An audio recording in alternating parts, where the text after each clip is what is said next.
አፋኝ አካሄዶችን ከእንግዲህ አንታገስም ሲሉ የኢራኑ ፕሬዝዳንት ዛሬ ለዓለም የመጨረሻውን ማስጠንቀቂያ ሰጥተዋል። ይህን ተከትሎ ፕሬዝዳንት ትራምፕ በኢራን ወሳኝ ማዕከላት ላይ ስለደረሰው እጅግ አስገራሚ ውድመት ከዋይት ሀውስ መግለጫ መስጠታቸው ተሰምተዋል። በዝርዝር መረጃው የማስደምጣችሁናል። በሌላ በኩል ደግሞ ክቡራን አድማጮች፣ በደቡብ አፍሪካ በሚኖሩ ወገኖቻችን ላይ የተፈጸመው አሰቃቂ ድርጊት መላውን ኢትዮጵያውያን በድንጋጤ ጥሎታል። ኤምባሲው የጠየቀው አስቸኳይ ጥበቃስ ምን ይመስላል? ሰበር መረጃዎችን በዝርዝር ይዘን ቀርበናል።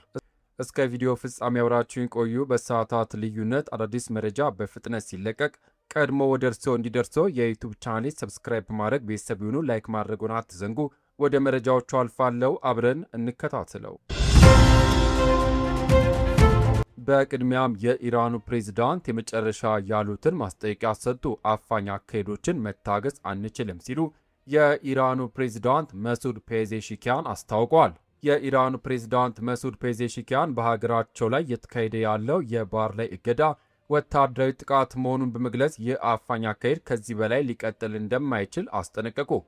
ፕሬዝዳንቱ በሰጡት መግለጫ ዓለም የኢራንን ትዕግስትና የማስታረቅ ዝንባሌ በተደጋጋሚ መመልከቱን አስታውሰው በአሁኑ ወቅት የተወሰዱ ያሉ እርምጃዎች ግን የሀገሪቱን ሉዓላዊነት የሚጋፉ መሆናቸውን ገልጸዋል።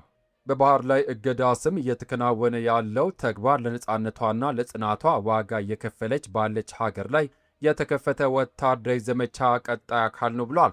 ኢራን እስካሁን የትዕግስትና የማስታረቅ መንፈስ ስታሳይ መቆየቷን የገለጹት ፕሬዝዳንቱ አሁን እየታየ ያለው አፋኝ አካሄድ ግን ከእንግዲህ ሊታገሱት የማይችሉት ደረጃ ላይ መድረሱን አጽንኦት ሰጥቷል። ፕሬዝዳንት ፔዜሽኪያን ኢራን አሁንም እየደረሰባት ያለው ጫና የራሷን የፖለቲካ ነፃነት ለማስከበር በመቆሟ የሚመጣ የመጽናት ዋጋ መሆኑን ገልጿል። ይህ የፕሬዝዳንቱ መግለጫ በክልሉ ያለው የባህር ላይ ውጥረት በከፍተኛ ሁኔታ በጨመረበትና የጂኦፖለቲካዊ ፍጥጫ በጠነከረበት ወቅት የመጣ በመሆኑ የብዙዎችን ትኩረት መሳቡም መረጃው ጠቁሟል። በሌላ ዜና የአሜሪካው ፕሬዝዳንት ዶናልድ ጄ ትራምፕ በዋይት ሀውስ ኦቫል ኦፊስ ሆነው ከኢራን ጋር ስላላቸው ውጥረትና ጦርነት ወቅታዊ መግለጫን ሰጥተዋል። ፕሬዝዳንቱ በመግለጫቸው አሜሪካ በኢራን ላይ ስላስመዘገበችው ወታደራዊ ስኬት ሲያብራሩ የኢራን የድሮን ማምረቻ ፋብሪካዎች 82 በመቶ ገደማ እንዲሁም የሚሳኤል ማምረቻዎቻቸው 90 በመቶ ገደማ ወድመዋል ብለዋል። አክሎም በርካታ ሚሳኤሎቻቸውም ከጥቅም ውጪ ሆነዋል። የተፈጠረው ነገር እጅግ አስገራሚ ነው እያሉ ሲናገሩም ሰምተናቸዋል። ኢራናውያን ስምምነት ማድረግ እንደሚፈልጉ የገለጹት ዶናልድ ትራምፕ አሜሪካ አሁን ያለችበት ሁኔታ በተመለከተ አንዳንዶች ጦርነት ብለው በሚጠሩት ሁኔታ ውስጥ ብንሆንም ዛሬ ላይ የአክሲዮን ገበያችን ስቶክ ማርኬት አዲስ የእድገት ጣሪያ ላይ ደርሷል። የኤስ&ፒ ኢንዴክስም እጅግ ከፍተኛ ሆኗል ብሏል።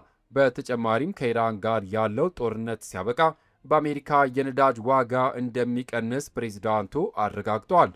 ፕሬዝዳንት ትራምፕ በመግለጫቸው ማጠቃለያ ላይ ያልተጠበቀ አስተያየትን ሰጥተዋል። በመጪው ክረምት በሰሜን አሜሪካ አዘጋጅነት በሚካሄደው የፊፋ የዓለም ዋንጫ ውድድር ላይ የኢራን ብሔራዊ ቡድን መሳተፉን በተመለከተ ተጠይቀው ምንም ችግር የለብኝም አያሞኬ ሲሉ መናገራቸው ተዘግቧል።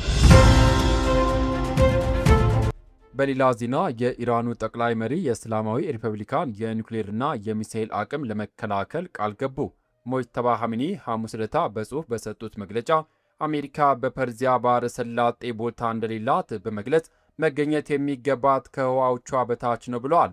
ኻሜኒ በሰጡት መግለጫ ላይ የኢራን የኒውክሌርና የባሊስቲክ ሚሳኤል ፕሮግራም ለንግግር እንደማይቀርብም አመልክቷል። በቴሌቪዥን በኩል በተነበበው የጠቅላይ መሪው መግለጫ አያቶላ ሞጅተባ ኻሜኒ የአሜሪካን ግዙፍ ወታደራዊ ኃይል እቅድ አለመሳካቱን በመግለጽ በቀጠናው ታሪክ ውስጥ አዲስ ምዕራፍ ተከፍቷል ብለዋል። ሞጅተባ ኻሜኒ ኢራን ወሽመጡን መቆጣጠሯን ባህረ ሰላጤው የበለጠ ደህንነቱ የጠበቀ እንዲሆን ያደርገዋል ብለዋል። መግለጫው አክሎም ቴህራን በወሽመጡ ላይ የሚኖራት ህጋዊ አመራርና አዲስ አስተዳደር የቀጠናውን ዜጎች በሙሉ ተጠቃሚ ያደርጋል ሲልም ገልጿል። ሞጅተባ ኻሜኒ የአባታቸውን ሕይወት ማለፍ ተከትሎ የጠቅላይ መሪነቱ ስልጣን ከተረከቡ ጀምሮ ለህዝቡ ታይተውም አያውቁም። ጠቅላይ መሪው መግለጫቸውን የሰጡት የአገሪቱ ምጣኔ ሀብት ላይ የሚደርሰው ጫና በረታበት የአሜሪካ ባህር ኃይል ወደ ቴህራን ወደቦች የሚገቡና የሚወጡ መርከቦች ላይ የጣለው እገዳ በቀጠለበት ወቅት ነው። ኢራን የሆርሙዝ ወሽመጥን መዝጋቷን ተከትሎ የዓለም ነዳጅ ዋጋ በከፍተኛ ደረጃም አሻቅቧል። ሐሙስ ዕለት የብሬንት ድፍድፍ ነዳጅ ዘይት ዋጋ በበርሜል $126 ተሸጧል። ዶናልድ ትራምፕ በኢራን ወደቦች ላይ የጣሉትን እገዳ እንደሚቀጥሉት የገለጹትም ሲሆን አጋሮቻቸው ጥምረትን በመፍጠር የሆርሙዝ ወሽመጥን እንዲያስከፍቱ ግፊት እያደረጉ ነው ተብሏል። ሐሚኒ በመግለጫቸው ላይ አሜሪካን ታላቋ ሰይጣን በማለት የጠሯትም ሲሆን በፐርዚያ ባሕረ ሰላጤ ምንም ጉዳይ የላትም ብሏል። የኢራኑ የበላይ መሪ መሳሪያዎቻችንና ቴክኖሎጂዎቻችን እንደ አገር የማንነታችን አካል ናቸው እና ምንም ቢሆን እንጠብቃቸዋለን ሲሉም ተናግረዋል። ሁሉም የኢራን አቅሞች፣ ሳይንስና ቴክኖሎጂ፣ ኢንዱስትሪ፣ የኒውክሌርና ሚሳኤል ፕሮግራሞች በ90 ሚሊዮን የኢራን ሕዝብ የሚታዩት እንደ ውድ ብሔራዊ ሀብቶች መሆኑን ጠቅላይ መሪው ተናግረዋል።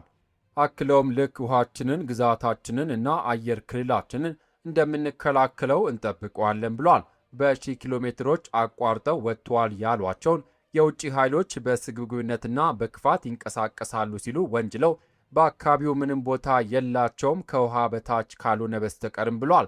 ሐሚኒ በዚህ መግለጫቸው ላይ ኢራን ወሽመጡን መቆጣጠሯን እንደምትቀጥልም አመልክተዋል።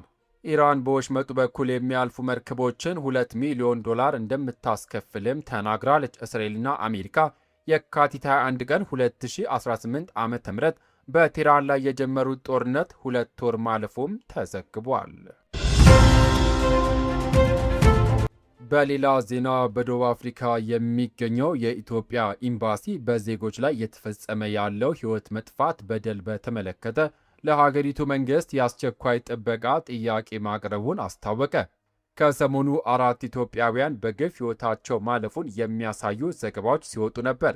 የሕይወት ማለፉን ድርጊት የሚያሳዩ ምስሎች በማኅበራዊ ሚዲያ የተሰራጩም ሲሆን ድርጊቱ በኢትዮጵያውያን ዘንድ ከፍተኛ ድንጋጤ ፈጥሯል ተብሏል። ሕይወታቸው ባለፉት ኢትዮጵያውያን ጉዳይ ጥልቅ ሐዘን እንደተሰማው የገለጸው ኤምባሲው ትናንት ረቡዕ ሚያዝያ 21 2018 ዓ.ም በደቡብ አፍሪካ ውስጥ ለሚገኙ ኢትዮጵያውያን ባወጣው ማሳሰቢያ ምን ያህል ኢትዮጵያውያን ሕይወታቸው እንዳለፈም አልጠቀሰም። ኤምባሲው ለደቡብ አፍሪካ መንግሥት በጻፈው ደብዳቤ የሕይወት ማጥፋትን ድርጊት የፈጸሙ አካላት በአስቸኳይ ተለይተው ለሕግ እንዲቀርቡ የምርመራ ውጤት እንዲገለጽለት እናም ችግር በሚታይባቸው አካባቢዎች ለሚኖሩ ኢትዮጵያውያን ልዩ ጥበቃ እንዲደረግም ጠይቋል። በሀገሪቱ ከቅርብ ጊዜ ወዲህ በስደተኛ አፍሪካውያን ላይ የሚሰነዘር መጤ ጠል ጥቃቶች መበራከታቸውን የጠቀሰው ኤምባሲው ሕይወት ማጥፋት ከዚህ እንቅስቃሴ ጋር የተያዘ ሊሆን እንደሚችልም ጠቁሟል። በሌላ በኩል የደቡብ አፍሪካ መገናኛ ብዙሃን ጥቃቱ ከተደራጁ ወንጀል ወይም ከዝርፊያ ጋር ሊያያዝ ይችላል ባይ ናቸው። ኤምባሲው በደቡብ አፍሪካ የሚኖሩ ኢትዮጵያውያን አሁን ያለው ውጥረት እስኪረግብ ድረስ ከወትሮ በተለየ መልኩ ጥንቃቄ እንዲያደርጉ፣ እርስ በርሳቸው እንዲተባበሩና ከሀገሪቱ የጸጥታ አካላት ጋር በቅርበት እንዲሰሩም አሳስበዋል። ክቡራትና ክቡራን የተከበራችሁ የዩቲዩብ ቻናል ቤተሰቦች ለሰዓቱ ያስኩላችሁ ሰበር መረጃ እነዚህን ይመስሉ ነበረ። በተለይ በደቡብ አፍሪካ በወገኖቻችን ላይ እየደረሰ ያለው አሰቃቂ በደል ሁላችንም እጅግ ያሳዘነ ክስተት ነው። ኤምባሲው የጠየቀው ጥበቃ ለዜጎቻችን ዋስትና ይሆናል ብላችሁ ታምናላችሁ? በሌላ በኩል ደግሞ የኢራንና የአሜሪካ ፍጥጫ ዓለምን ወዴት እየመራት ነው? ሐሳባችሁን በኮሜንት መስጫው ላይ አጋሩን። ቪዲዮ ሌሎች እንዲደርስ ላይክ፣ ሼር ማድረጋችሁን አትርሱ። ከሰዓታት በኋላ በሚሰሙ በአዲስ መረጃ እስከምንገናኝ ሰላም ለሀገራችን፣ ሰላም ለዓለም። በያልንበት የዓለም ዳርቻ ቸር እንቆይ።